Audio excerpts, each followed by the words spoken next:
precisely on When the Past Returns, Amara learned what grace truly means from the two brothers she tormented. Nnamdi was sentenced to 5 years with parole possible after 2. Amara's life was stripped to nothing, but in that nothing, she found everything that actually mattered. Now, the final chapter of transformation. Here is your breakfast, sweetie. Eat well. Thank you, Ma. Thank you, Mama. 5 years had passed. Amara stood in her small kitchen making breakfast, simple eggs and bread. Through the doorway, Chidinma sat at the dining table, 5 years old now, carefully coloring a picture of her family. The apartment was modest, 2 bedrooms, basic furniture, no designer anything. But the walls were covered with something more valuable.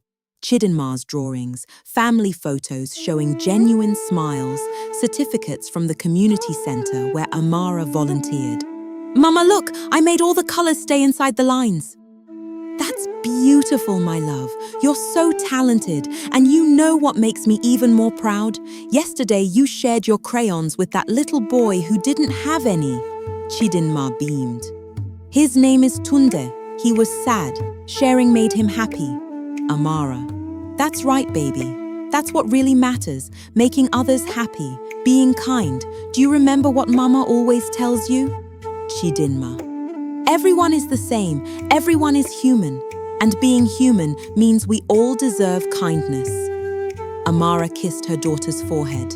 5 years ago, she would never have believed this life could make her happy. Now, she couldn't imagine any other life.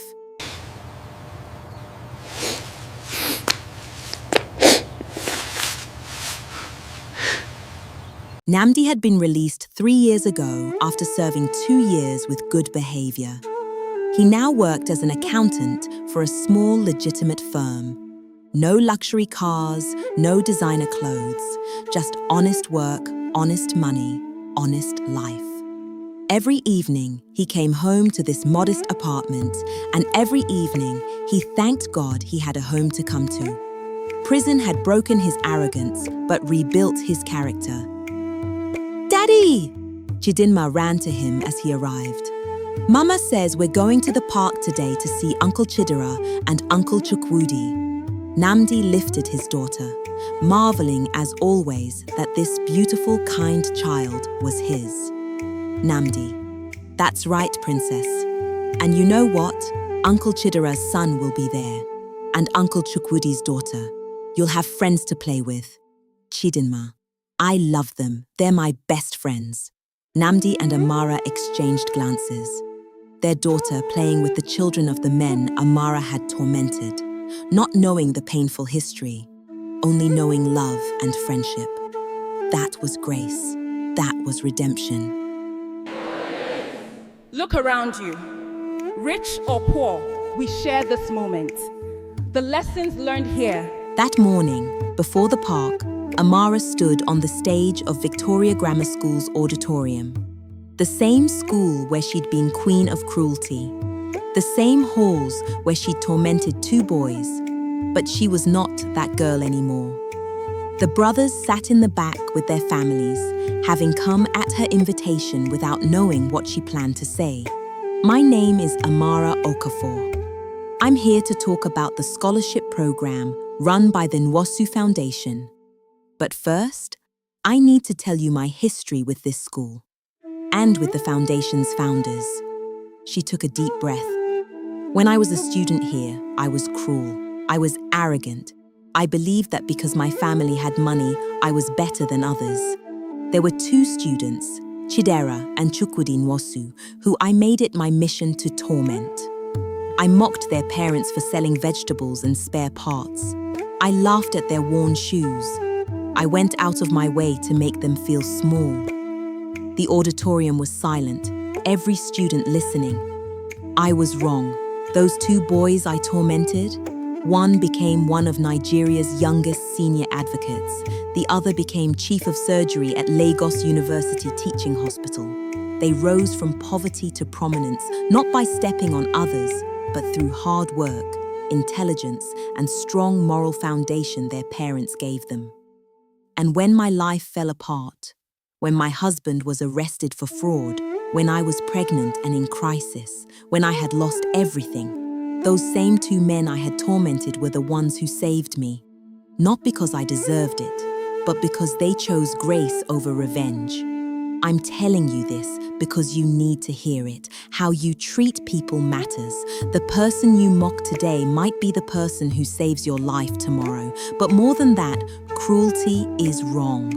It's wrong even if the table never turns. It's wrong even if you never face consequences. It's wrong because we're all human beings deserving of dignity and respect. She paused, looking directly at the students.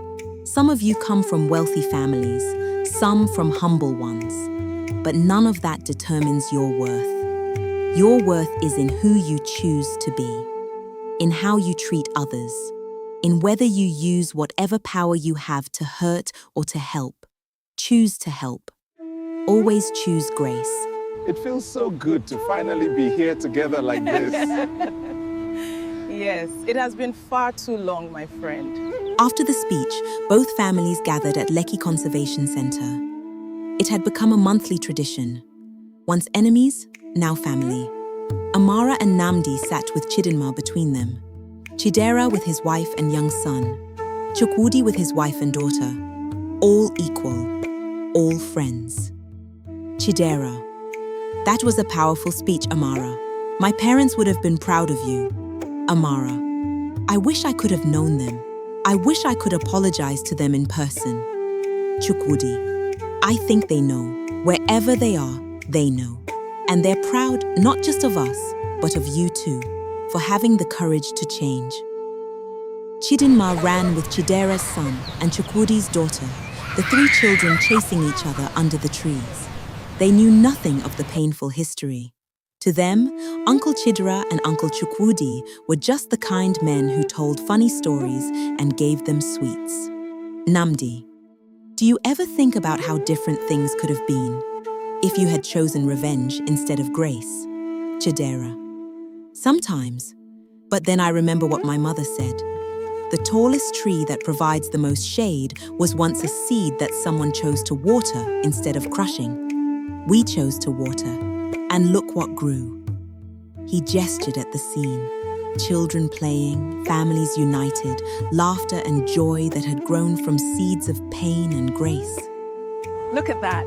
It's massive, beautiful, and full of possibilities. This is where we start again. As the sun set over Lagos, painting the sky in impossible colors, Amara held Namdi's hand and watched their daughter play. 5 years ago, she had everything money could buy, but nothing that actually mattered. Now she had almost no money, but everything that mattered. Amara, the table did turn, didn't it? You two rose to power while we fell from it. You could have crushed us. Instead, you saved us. Chukwudi, that's the only power worth having. Everything else is just noise. Amara, Chidinma doesn't know the full story yet. She's too young. But one day, I'll tell her everything. I'll tell her that her mama was cruel and proud, that she learned the hardest way possible that true strength isn't in making others feel small, it's in lifting others up, that when the table finally turned, the people she'd hurt chose grace. Chidera, and we'll tell our children why we chose grace, because that's what our parents taught us. That's what they would want us to pass on. The past had returned, but not to destroy, to transform, to teach, to heal. The table had turned, but instead of crushing those beneath it, it had lifted everyone up. And in the children playing before them, unburdened by the past, full of hope for the future, they could see the fruit of that choice. A new generation learning a different way, learning that when you have power, you have a choice, hurt or heal, destroy or build, revenge or grace. And grace, always grace, was the answer.